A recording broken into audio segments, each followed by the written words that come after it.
Hi dear students, welcome back to Sachin Biology classes. In this session we are studying about agents of pollination, and as we know there are majorly two types of agents of pollination can be seen. One is abiotic and second one is that biotic.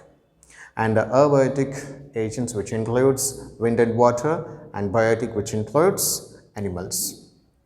Animals does not mean that the lower invertebrates and as well as higher vertebrates which participate in a pollination process.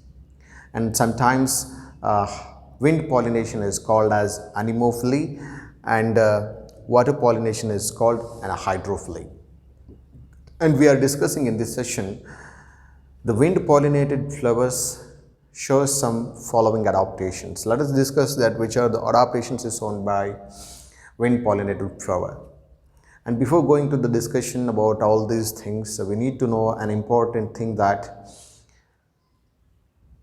during wind pollination, there is a huge loss of pollen grains that takes place because the wind is not a directional or is non-directional. Hence, there is a huge loss of pollen grains. To fulfill this uncertainties, the flowers will produce enormous number of pollen grains. Let us discuss then what are the adaptations shown by wind pollinated flower. The first one is that pollen grains are light and non-sticky. They must be very light weighted. If they are more weighted, so they cannot be travel in a wind. So hence they must be light weighted and they are non-sticky. They should not attach to any other objects during wind pollination. So hence they are non-sticky in nature. And next point is that they possess well exposed stamens. Along with that stigma also. The stamen and stigma has to be well exposed to achieve wind pollination. Because when stigma and stamen, first you take an example when the stamen is well exposed, so it can be easily wind, they can carry the pollen grains from stamen to the stigma of a female flower. And once they are traveling the pollen grains in wind, the stigma is also should be well exposed and they should be ready. So that is the reason you are looking here. Third point is the large feathery stigma must be there in a flower to easily trap the pollen grains. And next one is that the wind pollination is quite common in grasses. Okay, we are continuing with a water pollination, and it is also called as a hydrophily. And the pollination by water is very quite rare in flowering plants, and it is highly limited to 30 genera of the plants. And the water is very essential for the transport of gametes, especially that you can see in the lower plants like the bryophytes and pteridophytes. In these plants, water is a very important medium for the transport of gametes to achieve the fertilization process. But one thing we need to remember that all aquatic plants do not follow the water pollination, because some of the flowers they emerge over the surface of water and they use wind pollination or a zoophily. So insects are also involved in a pollination process. And some examples we are studying in wind water pollination. There are two types we can see. One is epihydrophily and hypohydrophily. Epi is nothing but above, hydro is nothing but water. So epihydrophily. In this epihydrophily, you can give a best example is that Vallisneria or water lily or water hyacinth, and many examples you can give for epihydrophily. In this epihydrophily, you can see and Vallisneria plant is a monoecious plant, because where the male and female flowers they born in different plants. You can look into this diagram, you can understand easily that what is epihydrophily and what is hypohydrophily. By these diagrams you can understand. Okay, and these are the rough diagrams. And here in Vallisneria, I written that the female flowers reaches or emerge above the surface of the water, and you can see Just you consider this is the basic or Bentham region of the water body, and this is the surface of the water. And when the female flowers, they reaches or emerges above the surface of water by the long stalk,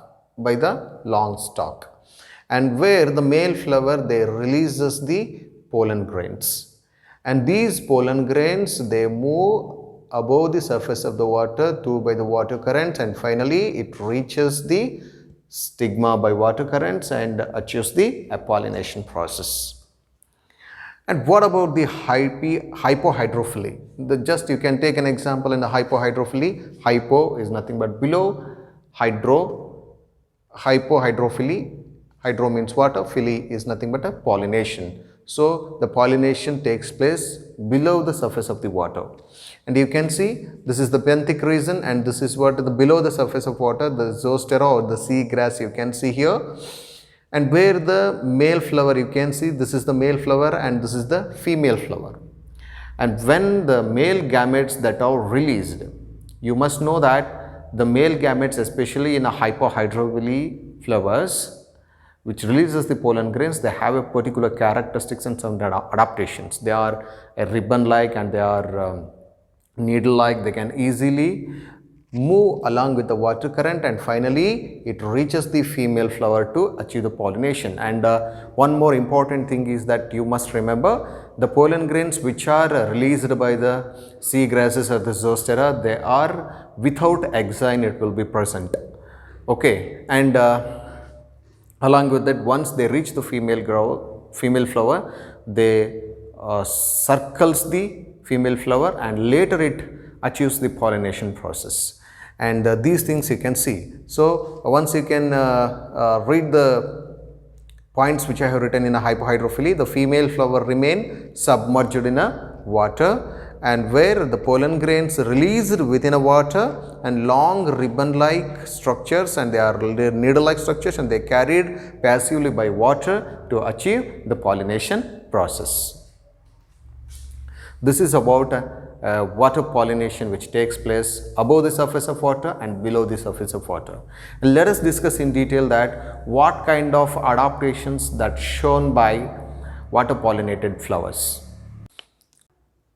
Water pollinated flowers, they show certain adaptations. Let us discuss that what kind of adaptations it shows. The first one is that the pollen grains are ribbon-like or needle-like. So because due to the ribbon-like shape, they can easily move into the water through by water currents towards the stigma of the female flower.